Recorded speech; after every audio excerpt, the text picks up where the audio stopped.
Traumatic brain injury, or TBI, has become known as the signature injury in the wars in Afghanistan and Iraq. The military population has a much greater risk at sustaining a brain injury than the civilian population.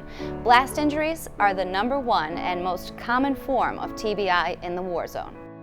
The way we first discovered that it had to be a brain injury, I had suspicions. I could see him stopping and not being able to find a word.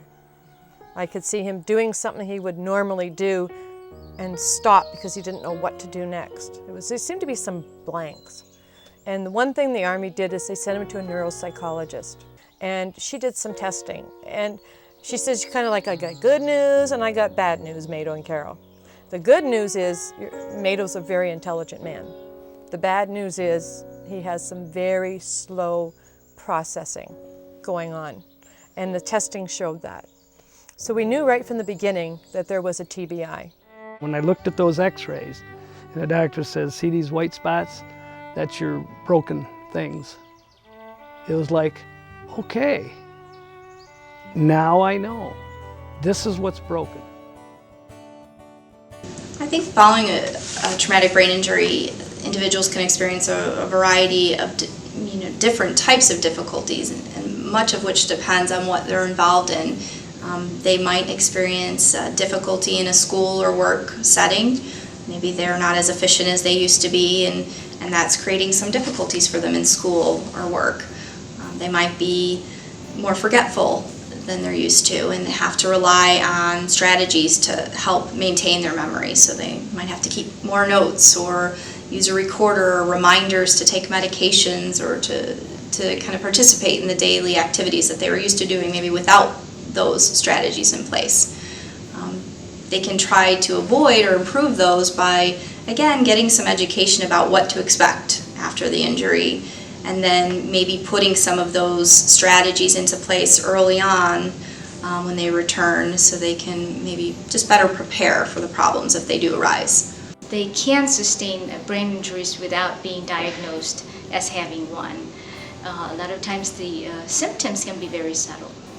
So they might not think about the symptoms as being a result of the brain injury. They can have some headaches, they can have some dizziness sometimes, and a lot of times they're transient, especially in the mild brain injuries. But they can also persist. So even the mild injuries, their symptoms can stay longer than what we normally would expect. So I think in cases of more where physical injuries take precedence, or someone's been severely injured, it's certainly possible that someone could have also sustained a mild traumatic brain injury or concussion during that event, and it might not be noticed at the time because they're pretty focused on the injuries that require immediate attention. And so when an individual returns home and that physical rehab is kind of settled down and they're kind of getting back on their feet, so to speak, they might notice some problems with their thinking in the way of concentration problems, forgetfulness, just not quite feeling themselves. The only thing that I can tell patients, or their loved ones for that matter, is if you suspect that a person might have had a brain injury, be it mild or moderate or severe, and are having problems, that they should seek medical help, because rehabilitation does improve some of the outcomes for these patients. He was very anxious, very fidgety, almost so anxious, anxiety-ridden, I would say it was verging on panic. Looking around, hyper-vigilant, anything that was out of sorts or anyone coming in the driveway or a noise going by, he was jumping, because a noise over there meant something bad. They're in the desert, it's sheer quiet all the time unless something bad is going on. And so I didn't know who this guy was, because he was anxious, and along with his anxiety came some anger and frustration. He didn't know what was wrong, and I didn't know what was wrong. I just knew it was wrong. Of course, PTSD was diagnosed immediately, and it took probably till the end of 2008 for somebody to start recognizing that he might have had a brain injury, but they didn't really know what they wanted to do with it, and actually they told us, leave it alone and he'll eventually get better on his own. You know, just getting him diagnosed, I think, has been a big struggle. Many service members and veterans report having PTSD, or post-traumatic stress disorder. The symptoms of TBI and PTSD can be very similar, and it is possible to have both. The most classical post-traumatic stress disorder signs are an event that you perceived as either life-threatening or potentially life-threatening. So you had an event, and that could be something that occurs on TV or physically occurs to you. But then we start seeing people who start re-experiencing the event in their dreams with things that remind them of the event. There are avoidance activities. They don't want to cross the bridge because that's where the bombing was. You know, the avoidance can get to the point where they don't leave the house. Now, some of these events, from the avoidance and the re-experience and the arousal where they can't sleep at night and they're just feisty and they're argumentative and those arousal symptoms, those are the classic findings for post-traumatic stress. Prior to 1980, there really wasn't a diagnosis of PTSD, so we would consider that soldiers had a problem, unfortunately, that there was something wrong with them. It's had various names: shell shock, soldier's heart, meaning that they weren't in the battle. Battle fatigue was another name for it. And it really wasn't until after Vietnam that we finally recognized that this really is a serious anxiety problem that is affecting people, and it affects people in the military twice as much as what we see in the general population. And now we can actually treat people for what it was. People used to be considered bad or wimpy, or something was wrong with them, and they were told just to go back out there. And now we know that it really is a serious condition that needs help. There are two major approaches to post-traumatic stress. One is cognitive behavioral therapy, that's the term we use, and the other are meds. The cognitive behavioral therapy is found to be very, very effective, not only early on, but preventing the extension, the prolongation of the syndrome. But the majority of patients who do not respond to cognitive behavioral therapy, there are medicines called sertraline, which is Zoloft, for example, or paroxetine, which is Paxil, that seems to be very effective. These are serotonin reuptake inhibitors we're very familiar with, but it seems to be very effective in these patients. We're aware of the changes in the brain after PTSD. We have very good studies on what actually happens inside the brain. The areas that, interestingly enough, our memories are not very good. They're actually inhibited, but our arousal centers, our emotional centers are just disinhibited. So we end up having to sort of decrease the anxiety and decrease the depression and get people back. The downside is, especially with people who have been in the military, there's a lot of people who think that this is a sign of weakness and they need to just walk it off and let it go, and eventually it will go away on its own. And we know that that's almost never the case. She was very, very angry and very upset, and I can remember feeling like my heart was broken because she said to me, "Don't expect the old Jeanette. Forget her. She's gone." You know, I knew something was wrong with him, and he knew something was wrong, but if he couldn't figure it out, he would get livid, just livid. Service members may also have an undiagnosed brain injury. They might get home and then find themselves with questions or concerns, or maybe their family is the first to recognize that they may have sustained a TBI. You can expect when somebody comes home with an injury that they are going to be confused.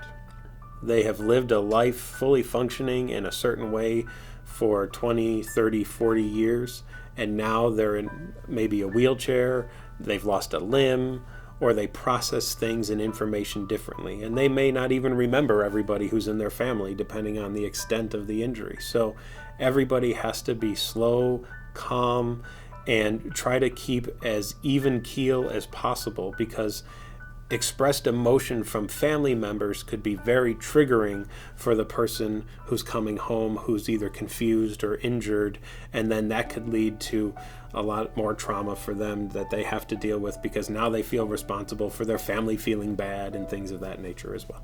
Imagine a veteran coming home has a TBI and they're different, and so that's going to affect a different relationship with mother, daughter, sister, brother, father. When that family system is affected, the family has to find a way to say, okay, who is this new person now? I think one of the ways is just to normalize, is just to really say, hey, you are different now. This did happen. We have to accept this process. But how can we move to a new place of reintroducing ourselves to one another, understanding who we are now after this event has happened. And then she came home. And when she came home, she was different. She was angry. She was angry all the time. She had no patience. She had a constant blink. And I remember that she couldn't focus. You couldn't have dialogue with her, because she became easily agitated. I think for, the family members, it's a lot of trying to balance the new roles with their old roles. And that takes time and it takes practice, and maybe it takes, getting other family members involved and trying to take on some of those responsibilities. There's sometimes for the family, whether it's a spouse or the child, sometimes they have to be allowed time to grieve, and that it's okay to grieve, that, this person might be different. He might be a new different now, and learning to accept the new difference. A lot of times just saying to the spouse, for example, that, it's okay to be angry that, this happened to your loved one. And it's okay to be angry that, they're a little different.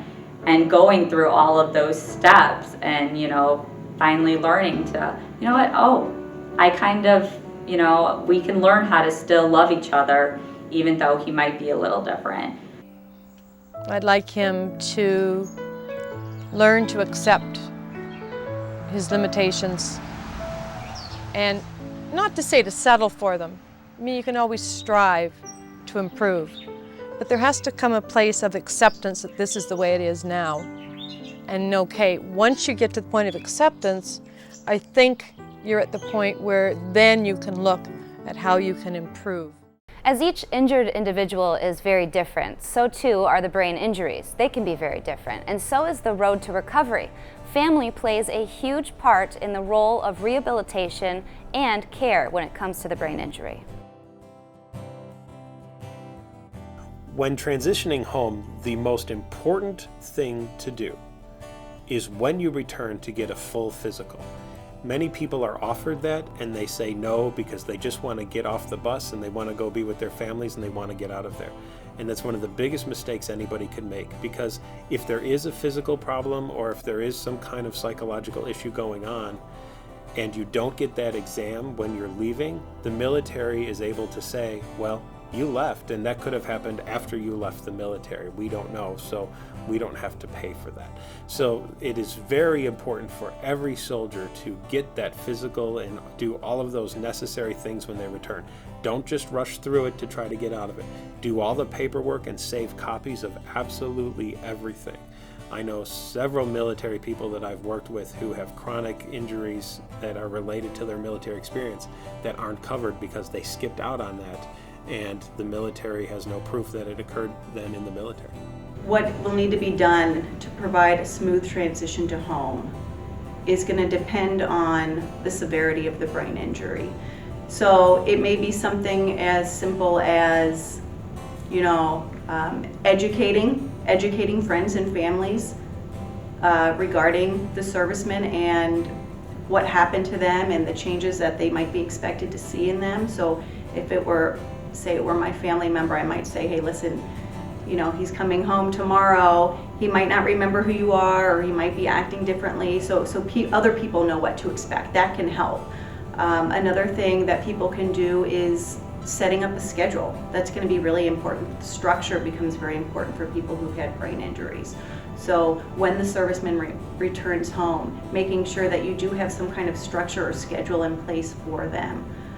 That can help decrease emotional outbursts and frustration, making sure there's enough rest time and extended time built into the schedule, because things will likely take longer.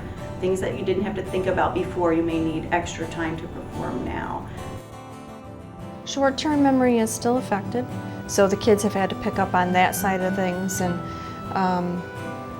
just general things. I mean, they know Dad's not as happy as he used to be, and they know he can be moody, so they, you know, plan what they're doing based on how he acts during the day, or so. Yeah, they've learned to pick up on a lot of things when I'm not there to physically do it, to help him, to help guide him. I think it's important to transition back into home slowly. So we always tell folks to kind of take it easy. Don't try to return to everything that you were doing prior to your deployment. So maybe that means, if you were in school, maybe that means taking less coursework, not jumping into a full load of coursework. Maybe that means returning to work part-time. So we often tell people it's important to kind of ease back into their role in their civilian life. If they don't do that, sometimes folks do just fine, but it's often easier on them to kind of transition that way. They're not taking on everything all at once. First, to be easy with themselves. Understand that they have survived a very traumatic experience, and to understand that there are going to be some changes, there are going to be some difficulties, and not to be overly judgmental of themselves, or not to be so harsh on themselves, but to take each day as a gift and as a blessing and as an offering, and to celebrate and enjoy life with them, with their family and with their friends. So be easy with themselves, take care of themselves. And it's really important to move slowly and know that it's a transition. Use the support of your loved ones and the community, because it can be overwhelming. It is an adjustment.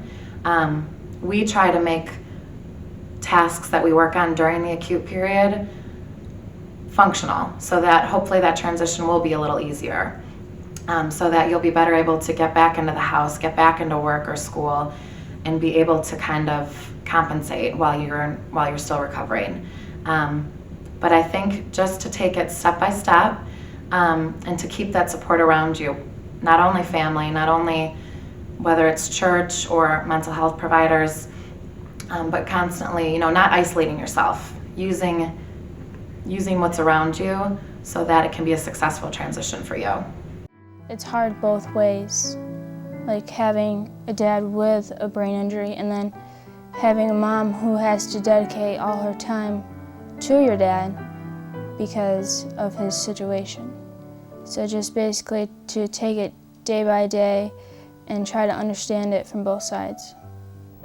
To a family member that's welcoming the soldier back home is to be there for them, to understand that they may look, act different than what they were before, but their essence is still there. Supporting the service member or veteran who has sustained the brain injury is an important part of the recovery process and of the journey forward.